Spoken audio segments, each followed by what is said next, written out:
on now. No, mommy, I like. You're live. Hi. Good. Bye. Bye-bye. Right. Thanks. Good afternoon. Welcome to Axe Modeling. I know you may be curious this afternoon about why the topic is there, darkness in the mind of a child. And so today I am hoping to share my professional advice on that topic. And so if you are with us, I would like you to hashtag somebody. I would like you to like and subscribe this afternoon.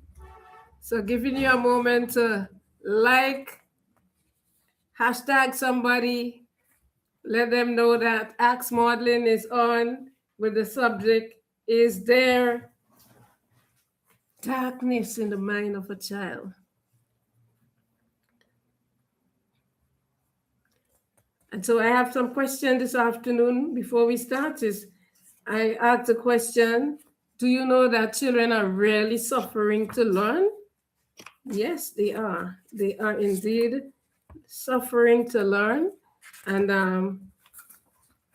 how do students learn when they are viewed unable to learn, and why learning occurs? These three questions we want to look at. But this evening, let us begin with the darkness. I would like to refer to that quotation that says, a child's mind is like a citadel, and it takes a teacher, a good teacher, to break through that fortress. And it is that perspective I am looking at the darkness in, as we say, is there darkness in the mind of a child? And if you want to experience, I am sharing with you from my experience as a teacher, being 25 years in the elementary school, 13 years as a school supervisor, and 4 years as a school director ongoing. I have seen children suffer. I have heard persons refer to them as this family again, and I have seen the children being looked upon as being stupid. And so this afternoon, the question is it really that they cannot learn? And we would like to look at how they are coping and what parents can do. So this afternoon, this is to help teachers who work with the children, and to help the parents to let the children cope, what to do to help the children to cope. And one of the things that I found out in my experience is that children will do well when they get the teacher whom they can trust, and the teacher who is they really prepared to give them that environment. Parents, you are also encouraged to help the children at home, create that environment that will cause the children to learn. And let me therefore see if you are working with me. Hello, all right. Who is with me? Yes. I have not seen you as yet, but let's look at some of the children that I have to work with, and some of the children that we think cannot learn, and we think as darkness in the mind. They are referred to as having word blindness. I remember having to work with a group of children who, I remember working with a grade 4 class, and these students there was a child in that class, and that child was referred to by our colleagues as stupid. But my grade 4 class was a class that really looked like this, right? I used to have the word content. The children would come into the class, and the class would have there is an activity corner, there would be book corner, there would be reading corner. I had mobiles that was hanging in the class with words. There was the maths corner and the science corner. And the children, therefore, were exposed to that experience. And as a teacher, I did not just leave them on their own to just, when I expect them to write, I did model for them. And I want you to know that some children are suffering not because they are stupid, as some people call them, but it is because they are word blinded. And when we talk about darkness in the mind of the child, we are looking at let's just look at the brain, for example. This is a picture of the brain. Picture of the brain, and every person has a brain, and the brain, you talk about the frontal lobe, you have the parietal lobe, we have the optical lobe, we have the cerebellum, and the temporal lobe. Every part of the brain is working together for the child to be able to learn. And when these parts work together, they give a response, and it is the mind that helps. The mind and the brain are interrelated, and the mind that helps the child to decide whether they are tasting or they are hearing. Different part of the brain is responsible, but the mind is helping them. So at the parietal lobe, you will see that there is this part of the brain is responsible for touch, taste, smell, and so forth, reading, and the child can know about right and wrong, right side and left side. These are some of the things that is happening in that portion of the brain. The visual part, sight, and visual receptiveness. And we know that in some cases, people are saying that a child was born and their brain wasn't well developed. When I spoke about darkness in the mind of the child, I was emphasizing about the child with the right brain. Their brain was developed and they were natural. All these capacities were functioning. They can taste, they can smell. So there is no darkness about that. They have the frontal lobe, and it is responsible for problem solving, judgment, and memory. It is responsible for speaking. And the temporal lobe, responsible for language and organization and sequencing, musical awareness. This is what the brain, is what's happening in the child of the brain of the child, sorry. But what we found out, or what we saw, is that apparently these children were somewhat lagging behind. Today, as we continue this interesting topic, let us hear what is it you're saying about darkness in the mind of the child. Are you really with me that some of the children, one of the reasons why some of the children may appear not to be learning, it is because they cannot access the knowledge. And that child I spoke to you about when I had this grade 4 class, I had many grade 4 class. One of the things that I did as a teacher, I worked with the children to ensure that they can access their language, because apparently some of these children could not access their language. What did I do then? And what I'm encouraging parents to do is to model for them. Give them examples.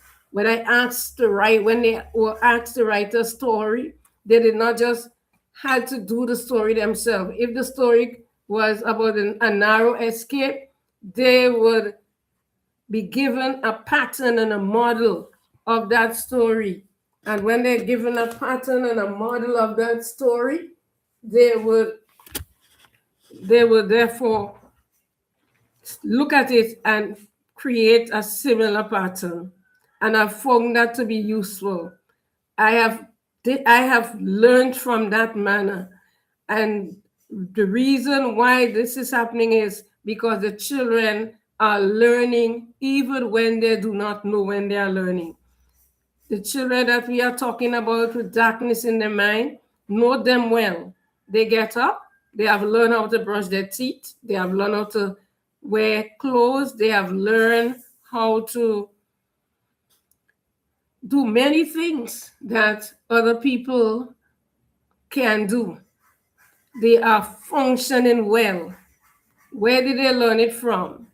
They were observing, they were guided, and they followed, and they became successful. And so with the children that I'm speaking about, because they were given pattern and example, I remember one of this child, one day, because of the continuous patterns that was given, she was given a story to write. Now, there is a saying that the girls learn faster than the boy, but somehow this child was a girl and she was not catching, she was not getting it. And one day she wrote a beautiful story. And when I shared it with the class called her name and they said, she wrote it. And they said, she is bright. And from that day, something broke within that child.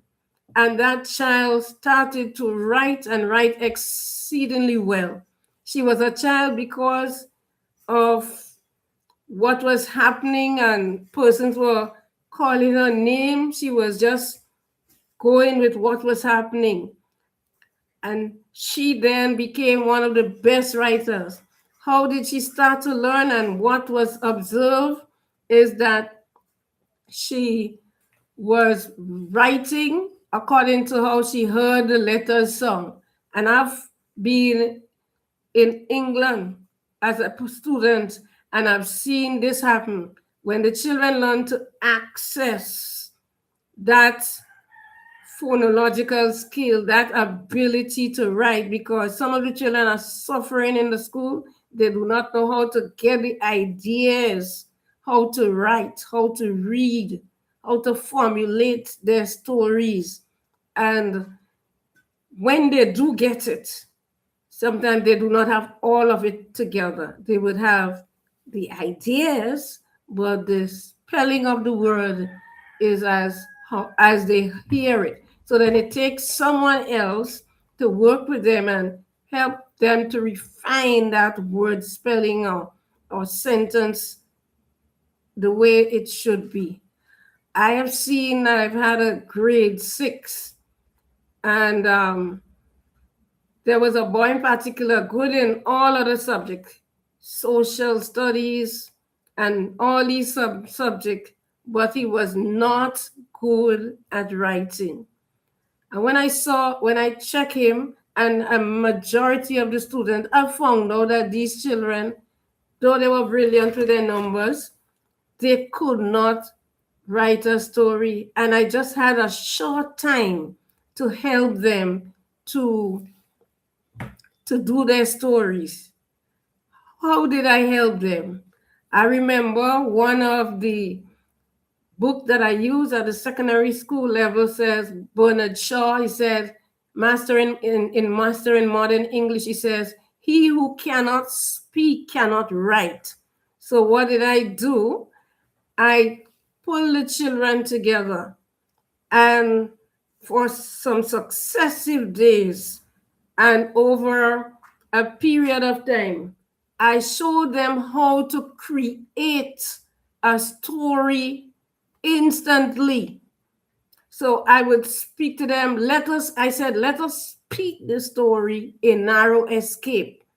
And when we speak that story, I spoke out how it was, what was happening, where was the person, what happened next, then how did they get into trouble, and how did they get to escape the trouble. I spoke it.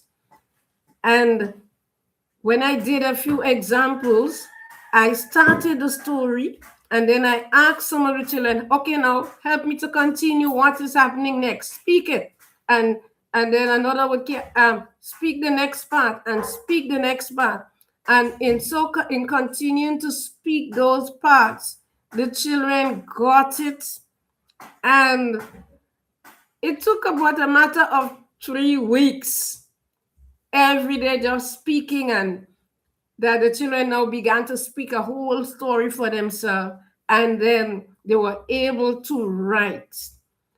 So I'm saying to us as persons who are listening, when we want to help a child, we need to model for them.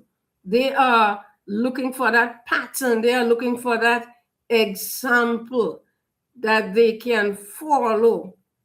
And we also need to set the right environment, because as I spoke to you about that child, when that child got what it took to write, this child appreciated so much what I was showing her that after school, when all the children left, she stood around in the class and she was helping me pack the books, because my classroom had book corners. You had centers where they would go and read, centers for science center, because that's the kind of classroom that was promoted in education in my time, and I know it is still promoted up to today, and activity corners and so forth. These children need a rich environment. They need people that would tell them and trust them and say, you can do it. As we spoke about the brain part, when they are hearing people saying how they are stupid, how they are foolish, that frontal lobe there, that part there is there, and they are searching for survival. They want that comfort. And if they do not feel safe when this matter of is happening to them, for them to learn, they are going to just remain in a state of not thinking they can do it. And this is a serious state that a child could be able to learn. When I gave the short discussion about some children, and I spoke about if you ask them to say name and they say name, I was just looking for a response from you to let you recognize that children can learn. And if you work with them and you help them, there is just this time that will come that they will just say what they have to say. They are called latent learners. They are learning, but they do not know how to present the learning to the people that is expecting them to come up with some answers.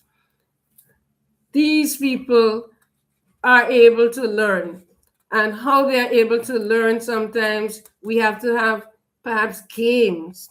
I remember in my time at the elementary level that we organized, when we did stories, we did drama. And some of the children who could not, some of the children who could not remember, who had short short attention span, when we dramatized the story, they were able to do it well. After a time, they developed confidence so that they could speak. And the next level we had to work with them is to write. We also had concerts, right, where they would showcase what they have learned and the things that we have praised them for, and therefore they did a good job. I also remember a child coming to me. The father brought him to me and said, I need you to help this child. He is doing maths, he's doing English, but he cannot read. And this was a difficult task for me. When I made an assessment of the child, I found out that the child was rich with sight words, is, are, all these words. But when it comes to decode the word, the child did not feel comfortable about doing it. So it took me some time and a lot of time to work with him. In fact, he felt he was so big, and he didn't want to do it because he was ashamed to give the alphabetic sounds for letters of the alphabet.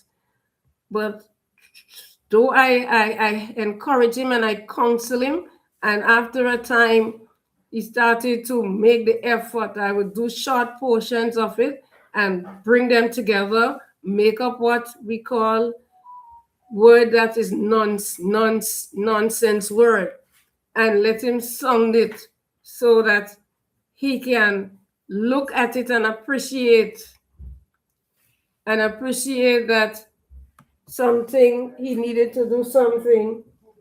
Yes. And within time, he began to read. I modeled for him.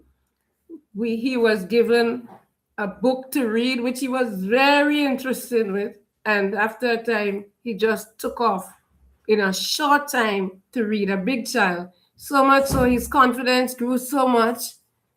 That he was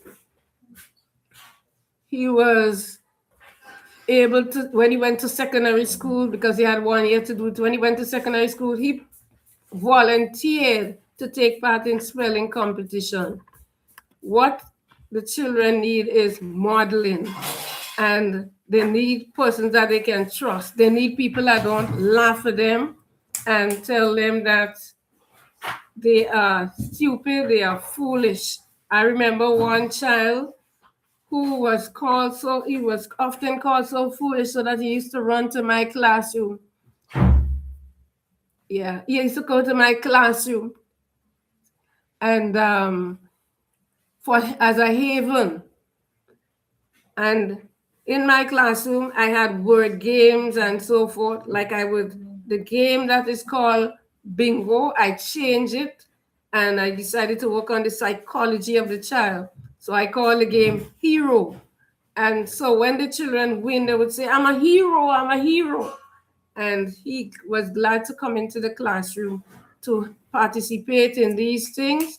And today he is a child that did not master reading or writing, but because he was able to sit and listen, he is working today, and he is one of the most diligent person at the work, reliable person at his workplace.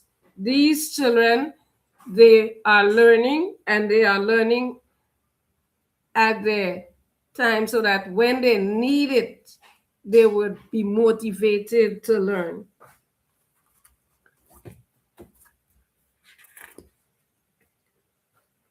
This afternoon, I am looking for questions and answers. Otherwise, I will just continue the next session that I want to do as we look at, can you increase your learning speed?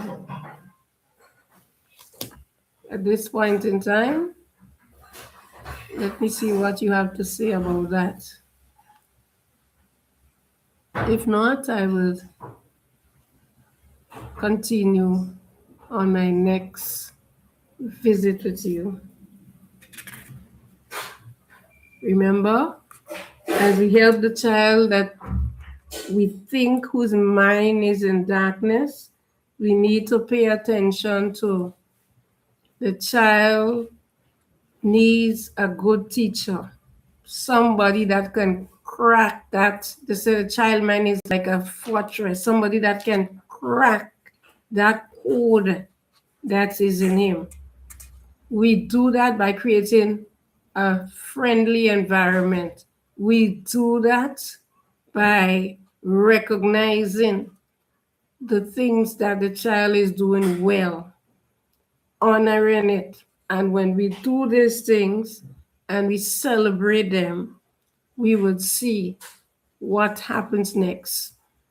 When the child, most of the children there, they are word blinded, so they cannot really recognize the word. Some of them I recognize cannot access.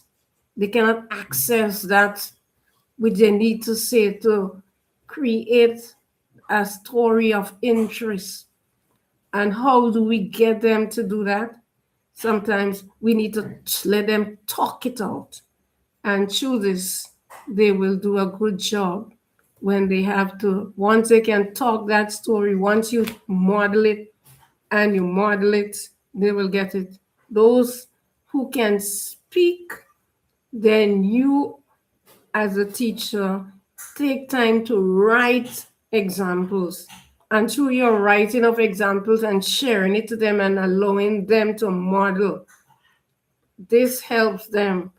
I remember where the secondary school that I went to, there was a teacher who took time off to see that we build and were able to access our stories. That teacher would come every day in the classroom expecting us to write a story. When the teacher gave us a 10 minutes and he look around and he see that we weren't doing anything, he would go to the board, and he had such wonderful handwriting, sweeping handwriting, that he would, and lovely strokes, he would demonstrate it. And what he was doing, there was even two things happening at a time. He was showing us beautiful handwriting. He was showing us on the board how to indent in those days paragraph. He was speaking the story about aloud to how he was, and he was showing us how he was thinking while he was writing the story. So we were learning how he was thinking to create the story. And when we saw what we did, he did it every day he came into the classroom. I remember leaving the Form 1 with an exercise book full of stories every day. The teacher then was not expecting from us to write. He was giving us what the writing is. So he gave us A Narrow Escape, The Boy Who Got Lost. Just name the story, The Worst Day of My Life. And we had these stories there stored up. We went to Form 2. That teacher did it again for the whole year. Every day, modeling, speaking, showing us how he was thinking, how his mind was thinking to create that story. And by the time I got to Form 3, I did not know how it happened that I started to write. What was happening then is I was learning, and all the other students were learning how to learn and how to come out with a story and make it happen to interest others. And when that did happen, from when I get to Form 3, I never needed that prompting again. And I left school being a good writer. As we say, some children, they can do it naturally, but there are some that they just don't know how to access it. They don't know how to get it. And when we take time to model and when we take time to show them how to do it, it is a work of patience, but there is success in the end. And so I am encouraging all the educators and the parents online, don't lose hope with children who are lagging behind, who seems as though they cannot make it. Just work with them, provide the resources to them, be consistent. Not do something today, the modeling, the showing of them. Don't do it today and neglect doing it tomorrow. We have to be consistent with doing it. And the consistency will show us the progress. And with this, I leave us this evening. Goodbye and see you next time when we talk about can you increase your learning pace. Goodbye.